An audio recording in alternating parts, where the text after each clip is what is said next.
Swayam Prabha. Digital India. Educated India.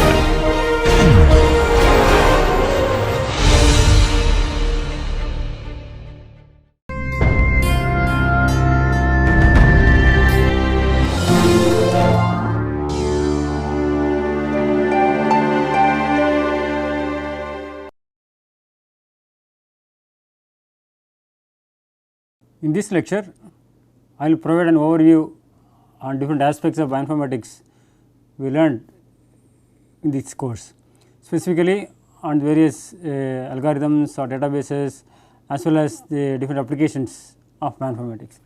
So, we started with the fundamentals of bioinformatics, right. So, what are the various fields of science which contribute to bioinformatics? Mainly the biological sciences, right. Biological sciences provide a wealth of experimental data, because data is very important. So, experiments provide a lot of data, put in databases and then sequences, structures, pathways, networks, right. So, various information we get from the biology. So, then information is very important, and information technology plays a major role, as well as other disciplines like physics, chemistry and mathematics, statistics, right. We discussed about all the aspects, how the different fields of science contribute to this interdisciplinary area. What are various features of bioinformatics we discussed? Development of databases and algorithms. We can derive some hypotheses, right. For example, if we have the data, right, and we will try how we generate this data and what are the factors which influence, right, to get that specific data. So, we can give some hypothesis, and based on the hypothesis we derive some important features, right, and if you get some properties, then we can relate, right. We can try to develop some models, prediction algorithms, right, and you can use it for the validation, right. Then also we discussed about the structure based drug design, how the different aspects of this bioinformatics tools and databases are useful, right, to identify some lead compounds for different drug targets. Then we discussed about different applications of bioinformatics, and then how the bioinformatics contribute in different complexities of biological systems. We start with the DNA sequence, and then DNA structure, and then protein sequence, protein structure, protein interactions, and then this interact networks and the pathways, then the organism, the organs, tissue, right, up to the organism. So, various aspects, right, you can see in each category we see the applications of bioinformatics either in the databases or the models or servers, right, and different ways, understanding these complexities of these biological systems. Right. Then we discussed each aspects separately. Mainly we focused on the protein side as well as some aspects of DNA, right. If you discuss about the DNA, what is the difference between DNA and RNA? Right, one is H and OH, right, the sugar, and the base. So, what is the base in the DNA? Thymine, and the RNA? Uracil, right. You can see the difference between the DNA and RNA. So, then we discuss the complementary strand, right. We get the this is the AGC, right, if it is 5 prime 3 prime. Right. What is the complementary strand in the 5 prime 3 prime? Right, G C T A T, right. First we get this strand, this same 3 prime 5 prime, then we change the inverse, right. So, we change the direction, then we change this sequence, right. Then we discussed about the transcription translation, right, also the degeneracy of this from the codons, right, to the amino acids. And what is software we discussed on the translation as well as this complementary strand? EMBOSS, right. We discussed about EMBOSS. So, what is EMBOSS? European Molecular Biology Open Software Suite, right. So, this contains various packages. So, we can use this package to get the various parameters of this DNA. Right. Then we discussed about this reading frames. What are different reading frames? 3 for the forward and 3 for the backward. So, 6 reading frames. Then what are the various sequence based parameters we discussed? Where we can see the flexibility and the rigidity, right, and the base pair preferences, right, the compositions, various other aspects, right, based on this DNA sequence. Because this DNA sequence is also important, right, to see these parameters to understand the various functions of these DNAs and how they interact with these proteins. Then we moved on to the different types of databases. So, when you start a database, what is a database? It is a collection of data in the computer readable form, right, because we have several information available in the literature on various aspects, right. So, various biological data, so they publish in literature. It is very important to collect and put in a proper database, right. So, what is the characteristics of databases we discussed? Right, first we discussed about what we need the contents, right. Then we need the ontology. So, what is ontology? So, because when we develop a database, there are several technical terms that are used in the database. So, we need to give the complete details of this database, right. Then what are the other characteristics? Schema. What is schema? Right, how to put your data, right, what is a major aspect, right, you have this is your main information, then supplemented with other information. For example, what are the direct information related with this main data. For example, if you take the thermodynamic data, we need the protein name and the source and the experimental conditions and on.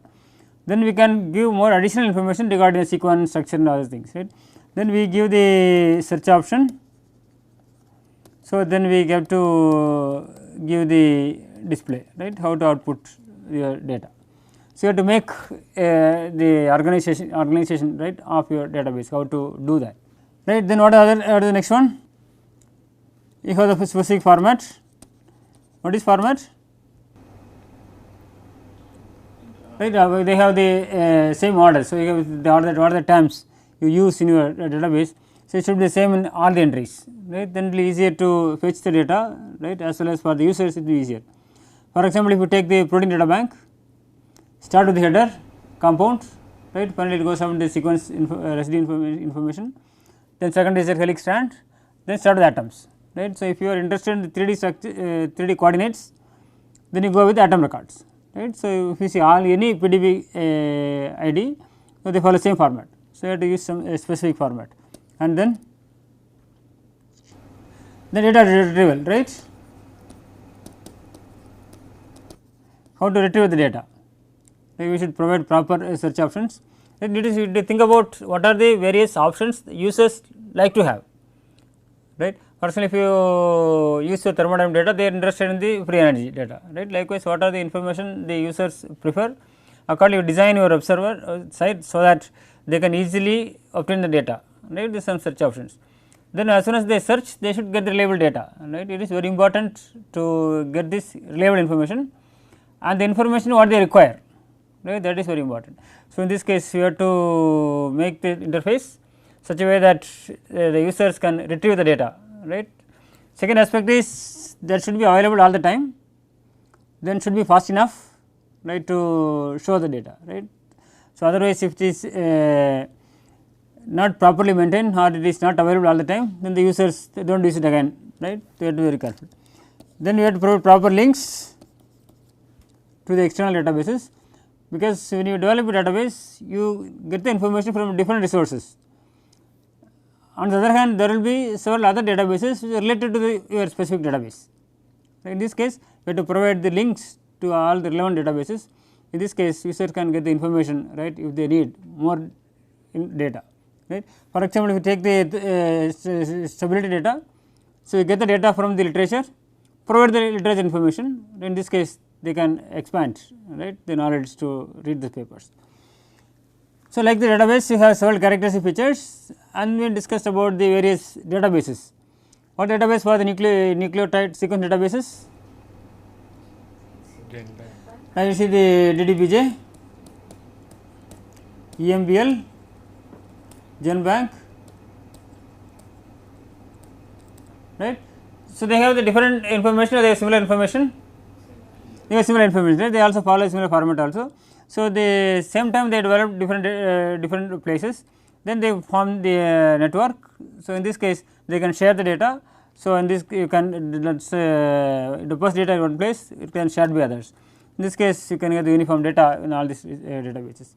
Then we discuss about different properties, right, nucleic acid property database which contains data for the different base pairs, right. For example, all different dinucleotides, for example, AA, AT, AC, AG and so on, like the flexibility or the rigidity and the stability, melting temperature, right, the stacking energy, hydrogen bonds. So, they have all the information in this database. So, you can use this information available in the database to see if you have any sequence, right, what is the average flexibility or average rigidity, because sometimes the the DNA should be flexible enough to interact with the protein. So, this you can see if you use this data from this nucleotide property database. The literature database, right. So, what is the major literature database for the biology? PubMed, right. So, there are various databases like physical abstract, chemical abstracts, biological abstracts are available, but currently for the biologist and the medical field. So, PubMed is very widely used because it includes the data from various literature, for various journals, right. They cover various journals and it is a wide variety. So, you can get sufficient information from the PubMed database. Addition, we can see the Scopus or the Science Citation Index, right, Web of Science, that also you can use as literature databases. So, then we move to the protein side, right. So, what is the building block of proteins? Amino acids, right. So, it can, how many different amino acids use? 20, depending upon the characters features, how we classify these amino acids? Hydrophilic, hydrophobic, right. You have the hydrophobic and hydrophilic. What are subclasses? Okay, we take the hydrophobic, aliphatic, aromatic and sulfur containing amino acids, right. What are sulfur containing amino acids? Methionine and cysteine. So, we discussed cysteine, right. Cysteine can form these disulfide bonds, right. This is also important for the hydrophobic interactions. With the hydrophilic, it is a polar and charge. The charge we have positive and negative, right. What is the negative charge amino acid? Aspartic acid and glutamic acid, right, glutamic acid and aspartic acid. Positive charge, lysine argine, right. You can see the different types, because these amino acid residues, they form specific types of interactions, right. So, that they can form the compact globular shape and maintaining the stability of particular protein. So, then we discussed about the protein functions. What are the various functions? Enzymes, cell signaling and antibodies, right, transport proteins, right, switching, right, and the structural aspects, right, blood clotting proteins, antibodies, right. So, you perform various functions, right. We discussed about various types of proteins, globular protein, membrane protein and the fibrous proteins. Each one of them, they are responsible for different types of functions, right. So, then we want to understand the structure function relationship, right. The function depends mainly on the structures. So, it is necessary to understand about the functions. So, what are the different types of protein structures? Right, primary, secondary, tertiary and quaternary. So, what is the primary structure? This amino acid sequence. So, here the English sequence, you know the covalent bonds, but we do not know about the other location of the amino acids and all. The secondary structure? So, regular arrangement of these amino acid residues, right. This is mainly the alpha helices and the beta strands. Tertiary structure? That will provide the exactly the coordinates, so where the location of all the atoms, right, in the residue as well as in the complete protein. What is quaternary structure? Different subunits. So, protein has different subunits, they form to have this quaternary structure, right.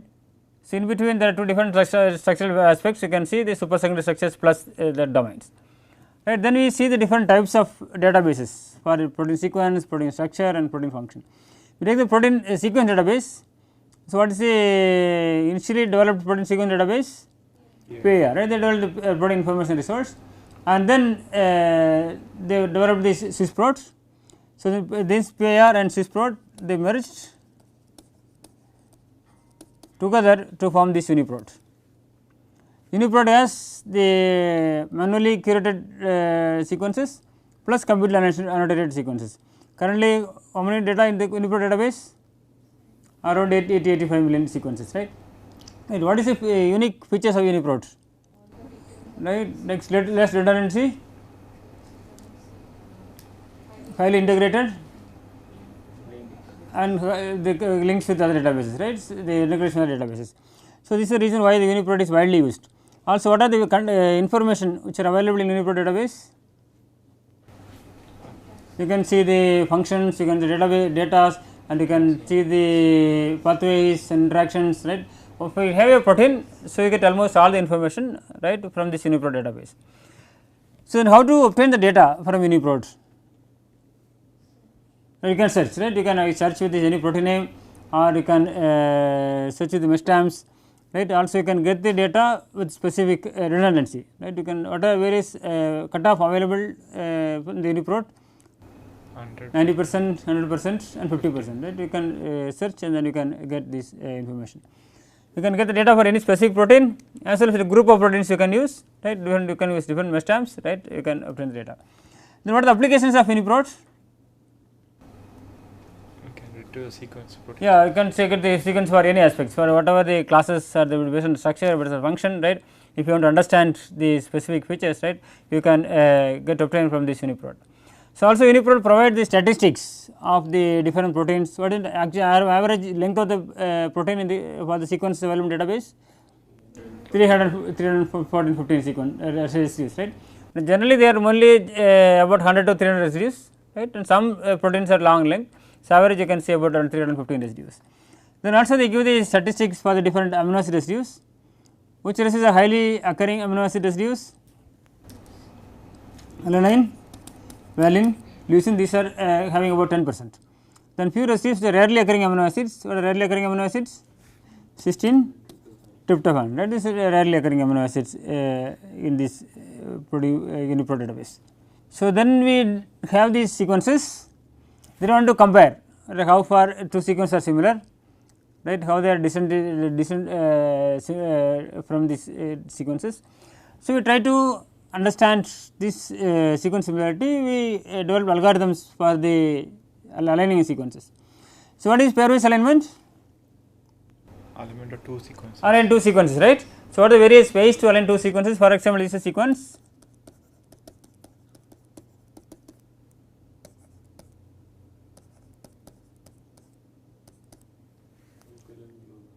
right. You can first you try to use the without gaps, then you can align with the gaps with gap penalties, right. Then we see the alignment based on some scores. How to give scores? Matching score. What is the matching score? If it matches, okay, this is the alignment. For if you put like this is this matching. So, this is a match score. So, what is then mismatch score? What is mismatch score? If we take this, is not matching. So, you have to give mismatch score. Then what is gap penalty? If there is a gap, then you have to give penalty for this gap, because compared with these mutations, gaps are rarely occurring. In this case, you have to give more penalty to the gaps than the mismatch score. What are the different types of gaps we discussed? Which penalties? Origination penalty and the gap penalty. Gap means number of how many number of gaps. This is how many times gap originates. This is the how many number of gaps. Right? For example, what is origination penalty here? 1. Is 1, because gap originates only once. What is the gap penalty? 2. There is 2, right, because 1, 2, 2 gaps, right, like that. Then we try to discuss about the scoring matrices. What is scoring matrix? Mutation. This will tell you what is a mutation rate, right. Actually, we can derive the scoring matrix in various aspects. So, for example, if you take the nucleic acids, you can see the purines and the pyrimidines, right. You can use transversions and transitions, right. Based on that, we give penalties. If you discuss about the case of amino acids, we can do the physical chemical properties, right, and the genetic code, right, how many variations, right. Then finally, you can do it with the actual rates, right, actual mutation rate. For example, if you take the set of homologous sequences, say about 80% or 90% sequences, Okay. In this case there will be several mutations and see what is the most probable mutations. Using these probable mutations you can derive the matrix, right, from one amino acid to other amino acid. So, if you remember, you can see there are some cases they are acceptable, some cases it is not acceptable. Mainly if you mutate same residues, there are no mutations, that is highly preferred ones. Even in that case, depending on the amino acids, for example, compare the tryptophan or the cysteine as alanine, tryptophan is more conserved than alanine, right. Likewise, if you have similar type of amino acids, for example, alanine to valine, right. So, this is preferable or not? Is preferable, right. For example, if alanine to lysine, it is not preferable, right, either the physicochemical properties or the scoring matrices, right. Scoring matrix you can develop from the mutation rates of amino acid residues, how far each residue is mutated to different types of residues, right, we can make that. So, this is how we made the scoring matrices, right. What are different matrices we discussed? PAM and blossom. PAM matrix and the blossom matrix. What is PAM matrix? Position accepted mutation matrix, right. So, the how to derive the PAM matrix, what are the various aspects we need to consider to derive this PAM matrix. So, first you say the frequency of these amino acids, length of the sequences and how this residue is mutated and which residue is mutated to which residue, right. For example, if it is Aij, right. So, how many times alanine is mutated to valine, right. How many times alanine is mutated to all the other residues, 20 residues, how many alanine is present in the sequence, right, what is the length of the sequence. So, all these aspects we need to consider for developing this PAM matrix, right. Right. Then what is blossom matrix? This blocks substitution matrix, right. So, what is the difference between PAM and blossom? Is from homologous sequence. Yeah, this takes almost all these alignments to see the mutation rates. Blossom will take these conserved regions. So, they can see to avoid these gaps and then see the conserved regions how they can make this alignment. Then we discuss dynamic programming. What is dynamic programming? Divide the problem into parts. Yeah, divide the problem into small pieces, finally solve the problems and then finally combine together and solve the whole system, right. So, that is called dynamic programming. So, what are the different aspects? So, we use dynamic programming for the sequence alignment. What are different two different alignments? Global alignment and the local alignment, because we can have two sequences. You can use various ways to align these sequences, right. So, we have different pathways, right. So, we use two different alignments. What is global alignment? Whole sequences, right? Whole sequences. What is local alignment? Right, only the small part of the sequence you can align, right. What is the algorithm we use for global alignment? Wundt-Stiedelmann algorithm, right, Wundt-Stiedelmann algorithm. What are the conditions used to fill the matrix in Wundt-Stiedelmann algorithm? Match, Maximum of match. This is the match or mismatch.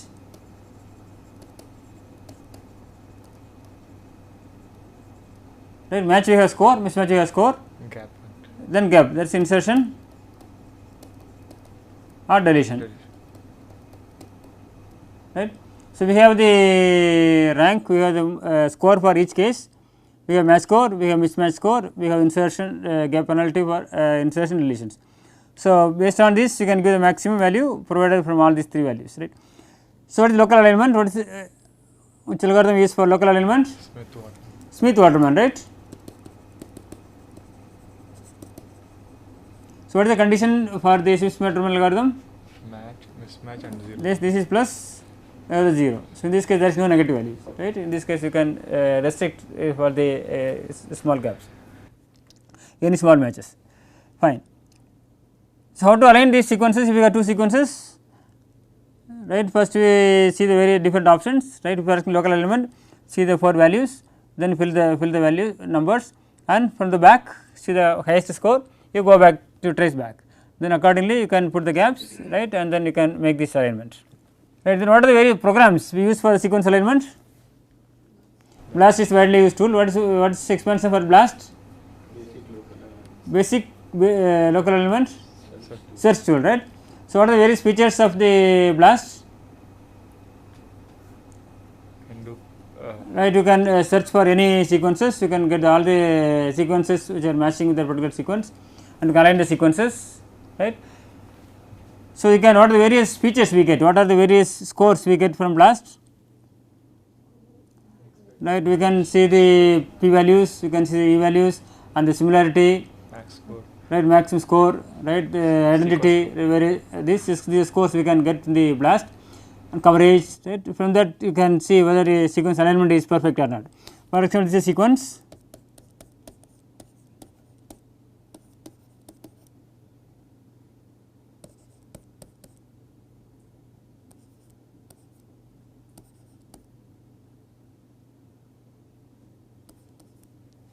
so in this case what is the sequence identity?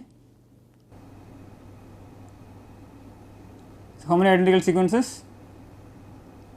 3 positions. If you take this one, right, then you can see the coverage of 6 for 8, right. So, this is the match, here is the match, here is the match. So, 3, right, 3 for 6 you can see, right, and the similarity, okay, this is similar, T and A similar. So, you can take this, you can see 4 by 6, right, because the coverage is only 6, right, you can see this the coverage is only 6 by 8. 6 by 8 means how many percentage? 70 percentage? Yeah, 70 percentage. Right. Then what is multiple sequence alignment? Multiple. Align more than 2 sequences, right. So, you can, this case there are various ways to get the multiple sequence alignment, right. So, you can first see the similar sequences, then go with these distant related sequences, then put it together and you can see which residues, right, which come in the same position, right. You can get the information from multiple sequence alignment. What are the online resources available for multiple sequence alignment? Cluster omega, Mapped. then mapped, muscle, Mass. right. So, you can use various software, right, for the aligning the sequences, these multiple sequence alignment. Then we discussed about the conservation. What is conservation?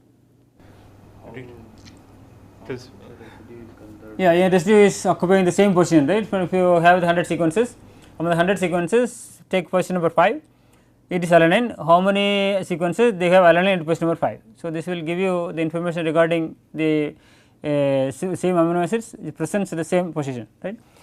So, how to calculate the conservation score? There are 2 step procedure. First, what you have to do? frequency First, we have to get the frequency of amino acids and then score, we need to convert it into score, right. What are the various ways to get the frequency of amino acids? weighted frequency, Weighted frequency, unweighted. unweighted frequency and the random, right, the independent counts. How to get unweighted frequency? How to get this frequency?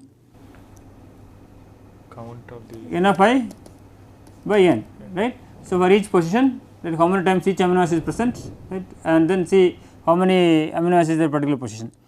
Then we get the frequency, then we convert into score. How to convert the score? What are the various ways to convert the frequency to score? entropy based, Right, entropy based, variant based and sum of pairs, right. You can use the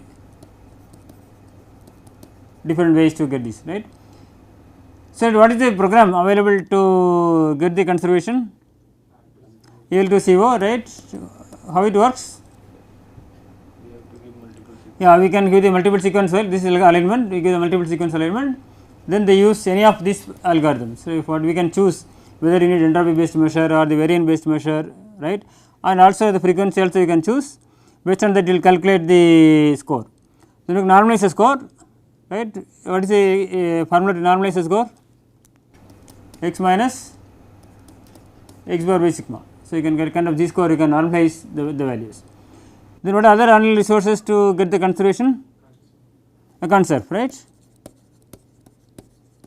So, you can here if you give the PDB-ID, automatically it will get the sequence and collect the homologous sequences and get this conservation, right, for each positions. This will give you a pictorial representation, see the highly conserved as well as the less conserved, right, variable regions we can see. It can also provide the information regarding each position, right, what are the other residues, right, which are present in the particular position if any residue is the variable. So, then we did the phylogenetic trees. How to construct the phylogenetic tree? What the information we get? How the sequence related, which two sequences are closely related, which are the distant related, right. So, what are the various ways to construct the trees? UPGMA method, this is the very popular common method. So, what is the basic information required to construct the UPGMA method, the tree?